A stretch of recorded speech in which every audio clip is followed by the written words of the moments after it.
Olá, tudo bem? Bem-vindo ao canal Viver de Renda. Se inscreva no canal, deixe seu like, compartilhe com os amigos, nos acompanhe no Instagram Viver de Renda Canal. A Exxon fez a maior aquisição em 25 anos e anunciou agora recentemente a compra de uma concorrente por quase 60 bilhões de dólares. A Pioneer Natural, expoente na exploração de petróleo de xisto. Então, foi adquirida pela ExxonMobil. A petrolífera americana anunciou a compra da Pioneer Natural Resources, concorrente de destaque no mercado de xisto. A operação foi fechada por 59,5 bilhões de dólares, na maior aquisição da empresa americana em 25 anos. Por que estou falando isso? Porque a gente tem que olhar para o que está acontecendo no mundo e o que está acontecendo no mercado corporativo. As empresas estão se movimentando, as empresas estão fazendo investimentos, fazendo aquisições, fusões. Tudo isso é importante porque mostra uma economia no Brasil e no exterior forte, em recuperação. É isso que a gente precisa observar. Muito bem, reforma tributária é positiva para a nota de crédito do Brasil, diz a Agência de Classificação de Risco. Isso é importante, Clóvis, com certeza. A Moody's disse que a reforma tributária é positiva para a nota de crédito do Brasil. A reforma tributária terá implicações positivas para o perfil de crédito do país. Essa é a avaliação da Agência de Classificação de Risco Moody's, assinada pela vice-presidente e analista sênior de riscos soberanos, Samar Maziati. Segundo a executiva, os benefícios da simplificação do Código Tributário devem superar os custos gerados tanto pelo Fundo de Desenvolvimento Regional, compensação federal aos estados pelo fim da guerra fiscal, como por algumas desonerações. O impacto fiscal para o Brasil dependerá do escopo dos benefícios fiscais, mas a simplificação do Código Tributário oferecerá ganhos de produtividade e um melhor ambiente de negócios, disse ela. A classificação do Brasil pela agência é a BA2, com perspectiva estável, 2 níveis abaixo do grau de investimento. Ela diz que a agenda de reforma tributária e sustentabilidade, recentemente aprovada pelo Brasil, provavelmente aumentará o PIB potencial do país em 2026 até 2028. Quem faz a nossa mentoria tem acompanhado este assunto do PIB potencial. Nós estamos falando sempre com regularidade, toda semana, sobre este assunto e como isso impacta um crescimento acima das expectativas da turma da bolha da Faria Lima, né, que deixou de considerar as diversas variáveis que estão influenciando este PIB potencial. A executiva destacou que um crescimento potencial maior seria uma mudança significativa, lembrando que o crescimento do país ficou abaixo da mediana registrada por países com classificação de risco semelhante. Um aumento no PIB potencial do Brasil provavelmente o aproximaria desses pares ao longo do tempo. A Moody's cita que o governo brasileiro estima que a reforma tributária pode levar a um aumento de 12% no PIB potencial nos próximos 15 anos. Então está aí. Vamos ficar de olho nessa reforma tributária. Isso é importante para o país, isso vai fazer muita diferença, sim, no nosso horizonte de crescimento, certo? Então, vamos ficar acompanhando isso. Ainda sobre essa temática de nota de classificação de risco, esse depoimento da Moody's, uma outra matéria falou sobre isso, a melhora da nota de crédito vai depender de implementação do novo marco fiscal, disse a Moody's. Samar Maziadi, vice-presidente da Moody's, disse agora no dia 17 que o novo marco fiscal tenta oferecer um caminho mais sustentável e guiar as expectativas do mercado. Mas a melhora da nota de crédito do Brasil ainda vai depender da implementação da regra que substituiu o teto dos gastos. Durante o evento realizado pela agência em São Paulo, a analista apontou o esforço que o Brasil precisa fazer para estabilizar a dívida, e ao lembrar que o novo arcabouço das contas públicas ainda não foi implementado. A Moody's vai aguardar os seus resultados. Ela disse que o Brasil ainda precisa mostrar que consegue alcançar as metas e melhorar os resultados fiscais sobre o novo arcabouço. Sobre a questão dessa avaliação das agências, isso é importante, Clóvis? Claro que sim. O Brasil já teve uma vez, naquele período de transição do primeiro governo Lula para o segundo, o Brasil ganhou o grau de investimento, não por conta da obra e graça do governo Lula, mas pelo conjunto da obra que foi sendo estruturada e desenvolvida desde os anos FHC1 e FHC2. E o Lula deu continuidade. Então, é um processo cumulativo que fez com que o Brasil ganhasse o grau de investimento. Da mesma forma, eu estou enxergando agora, pegando desde o governo Temer para cá, é um processo cumulativo de coisas que estão acontecendo e que vão fazer com que o Brasil, provavelmente em 2025, até o final de 2025, recupere o grau de investimento. E o que é que isso significa? Isso significa que muitos fundos bilionários, trilionários, vão poder trazer recursos e aplicar no Brasil quando o Brasil recuperar o grau de investimento. Quando ganhamos lá atrás, 2008 para 2009, a Bolsa de Valores esteve o dobro do que ela está hoje. Então, acredito que, reconquistando o grau de investimento, poderemos começar a imaginar uma Bolsa de Valores a 240, 260 mil pontos. Isso não é surto psicótico, isso é apenas uma análise a partir do que já aconteceu no passado. Então, é isso que nós estamos observando. Vai ser uma tsunami de dinheiro entrando na economia brasileira. É isso que a gente precisa estar atento, certo? Muito bem. Falamos recentemente de que a B3 cobrou da Oi medidas para elevar a cotação das suas ações, que estão abaixo de R$1. Isso já vem se prorrogando desde agosto, e o prazo dado para a Oi regularizar a situação e carregar a ação para o valor acima de R$1 é até 27 de março. Então, a Oi disse que está fazendo uma renegociação com os credores, que isso deverá fazer com que a ação se valorize. Mas, de toda sorte, ponham na sua agenda, 27 de março, é provável que até lá a Oi faça um novo grupamento de suas ações. É isso que você precisa ter em mente, certo? É isso que você precisa ter em mente. Uma outra coisa que eu gostaria de compartilhar com vocês é a questão da Bolsa Americana, né? Vamos falar um pouquinho sobre a Bolsa Americana, porque isso também impacta diretamente na nossa realidade. Então, vamos lá. O que eu queria comentar com vocês? A última reunião do Federal Reserve gerou muita volatilidade, porque algumas frases ficaram soltas, alguns fios ficaram soltos e que gerou muita especulação.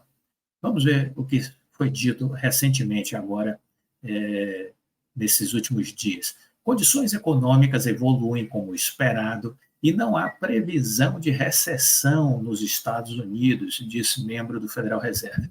Desinflação está em curso, os mercados de trabalho estão atingindo um melhor equilíbrio e a atividade econômica do país continua resiliente. Essa declaração foi feita pelo presidente da distrital do Federal Reserve, da Filadélfia, Patrick Harker. Ele disse que as condições econômicas e financeiras dos Estados Unidos estão evoluindo como ele esperava, ou até, talvez, disse ele, um pouco melhor. O dirigente, que tem direito a voto nas decisões deste ano, afirmou que uma postura resoluta e paciente de política monetária permitirá que a economia americana alcance o chamado pouso suave. A desinflação está em curso, os mercados de trabalho estão atingindo um melhor equilíbrio, a atividade econômica continua resiliente, disse ele agora recentemente num evento no dia 16 de outubro. Ele estima que a inflação cairá abaixo de 3% em 2024 e se estabilizará em 2% a partir de então.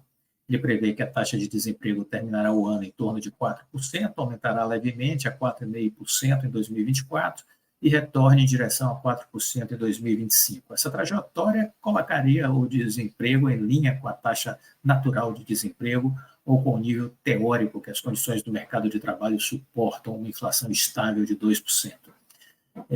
O membro do Federal Reserve falou que o crescimento do PIB está superando as estimativas do início deste ano e que espera que esses ganhos continuem até o fim de 2023. O dirigente prevê um leve recuo em 2024, mas destacou que ainda não prevê uma recessão. Então, é isso que a economia americana está sinalizando. São coisas assim que nos importam, que nos interessam, são coisas assim que fazem com que a gente procure enxergar o lado cheio do copo. É o que eu sempre recomendo. Né? Há sempre aqueles mais pessimistas e há os otimistas. Eu fico com os otimistas. É preciso ter uma visão positiva diante dos desafios da vida. Por falar em desafios, as americanas propuseram aumentar a capitalização em 4 bilhões de reais. 4 bilhões de reais, aumento na capitalização das americanas. Ora, o que é que isso significa concretamente?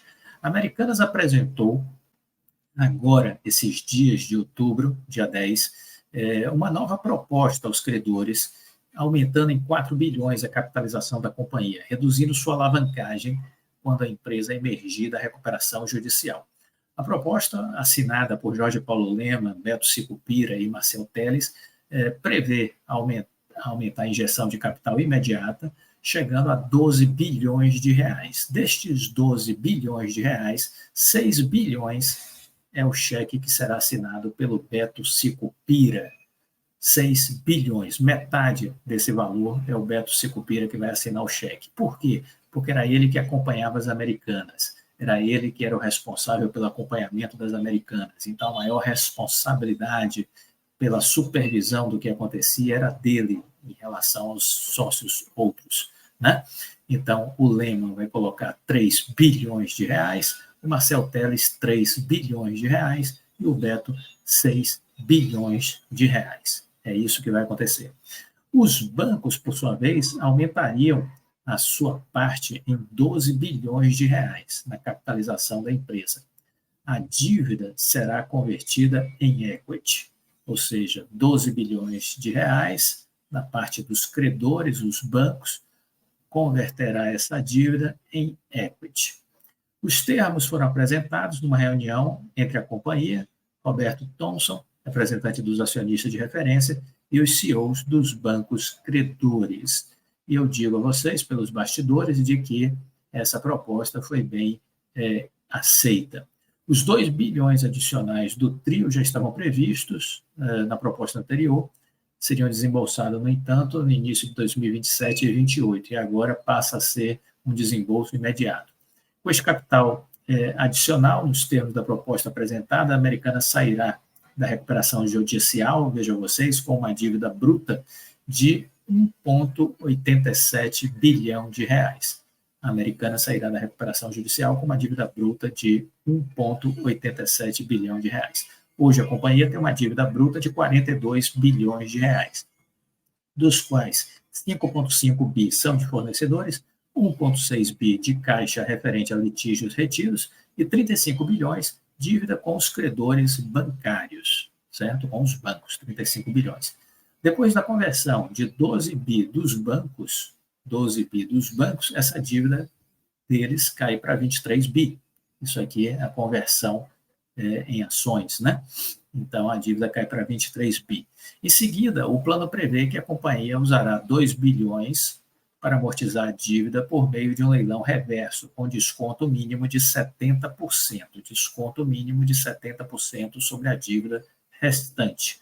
Considerando esse desconto, esses 2 bilhões vão permitir fazer a amortização de 6,7 bilhões. Deste modo, a dívida de 23 bilhões vai cair para 16,5 bilhões. Acompanha o raciocínio. 23 bilhões, reduzindo aqui, com desconto de 70%, 6,7 bi, né?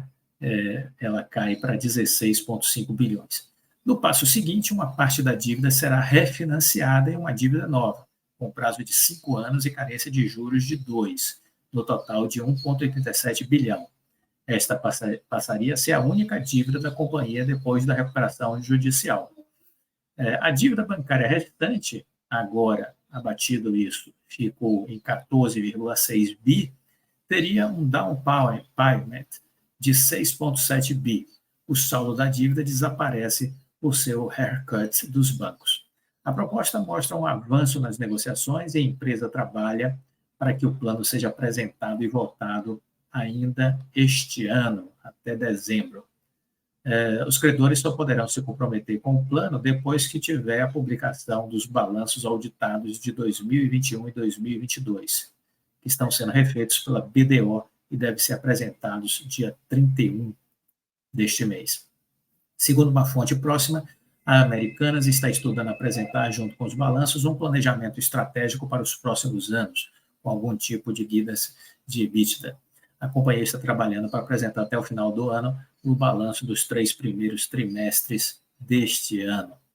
Então está aí as notícias e está aqui uma forma de entender como essa dívida gigantesca de 42,3 bilhões vai se transformar, ao fim da recuperação judicial, em uma dívida de 1,87 bilhão, com prazo de 5 anos para pagar e carência de juros de 2 anos, certo?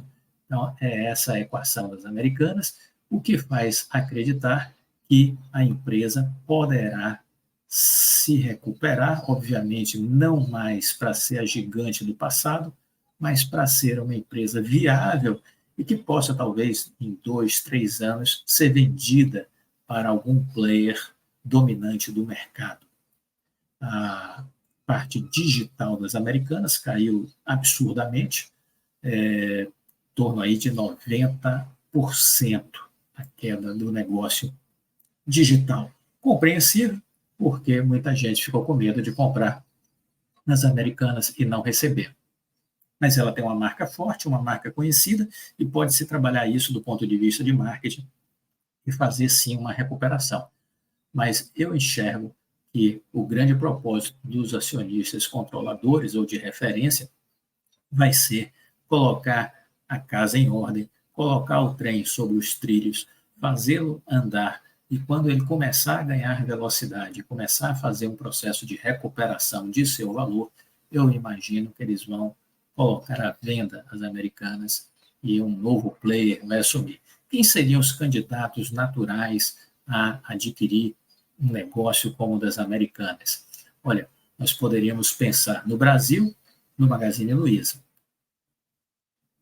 No exterior, nós poderíamos pensar em Mercado Livre, poderíamos pensar em Amazon ou alguma empresa chinesa. Alguma destas, Shopee, Shein, poderiam ser candidatas a uma aquisição de Americanas.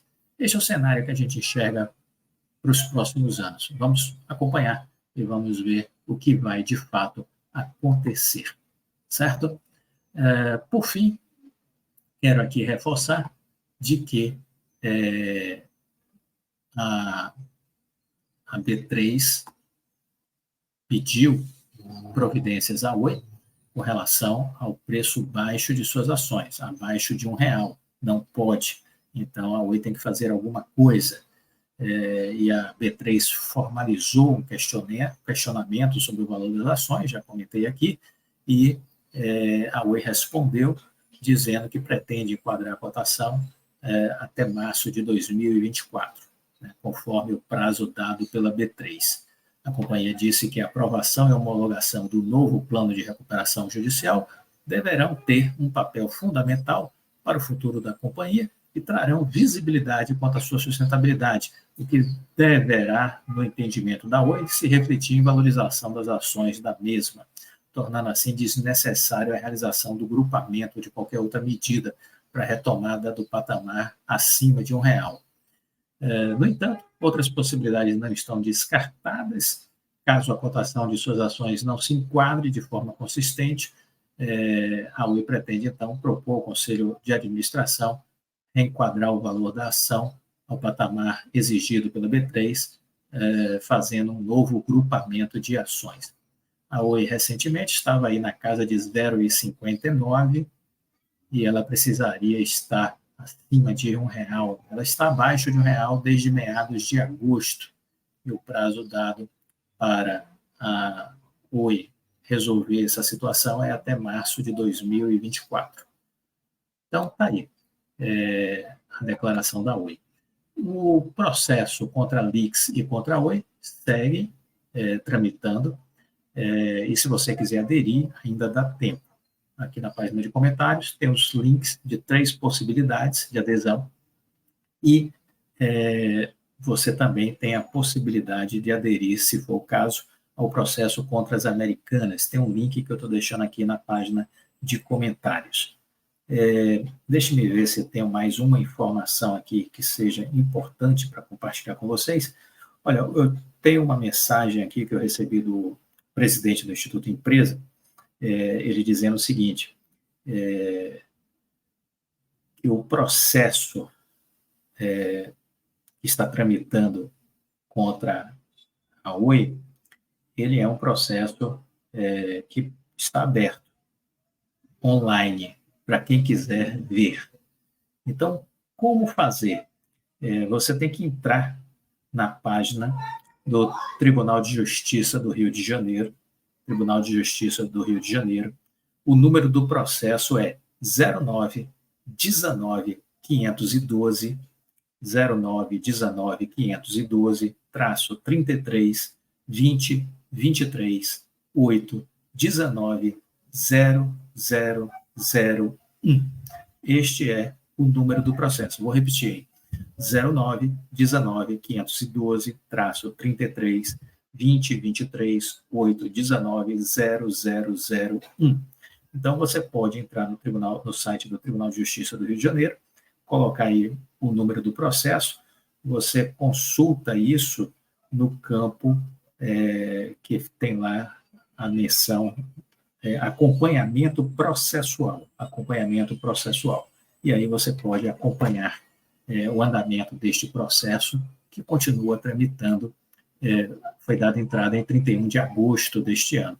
Se você quer participar, ainda é possível, e você, entrando pelos links que aqui estão na página de comentários, você vai ver o que mais é interessante para você.